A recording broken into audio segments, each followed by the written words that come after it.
on a été plus de 80% à faire grève en janvier et ça a été vraiment un mouvement qui a été très suivi. Chaque journée où il a fallu, on a fait des discours, on s'est opposé à l'IPR, on a fait le silence pendant un conseil pédagogique, donc ça a été très très lourd et ça a même été extrêmement tendu pendant toute l'année. Alors la réforme, bon, elle s'est appliquée, mais elle s'est appliquée, on va dire, au plus bas que l'on a pu faire en travaillant l'année dernière, puisqu'on a fait un grain de sable qui a été quand même assez efficace, puisque à l'heure actuelle, en latin, on a conservé les 8 heures et que des élèves ont 3 heures. Au-delà, on a cassé le plafond de la réforme, par exemple, pour le latin. Le provençal, on a conservé le nombre d'heures. Ça, c'est pour les langues et cultures régionales ou de l'Antiquité.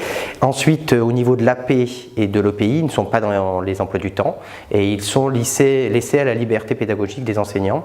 Donc l'AP, chacun le fait comme il veut. On a des cours en demi-groupe, mais ils ne sont pas estampillés AP et on fait comme on veut. Personne ne vient nous regarder si on pratique l'AP comme c'était prévu. Par contre, pour ce qui est des EPI, il y en a, mais c'est un peu la reproduction de ce qui se faisait déjà les années antérieures.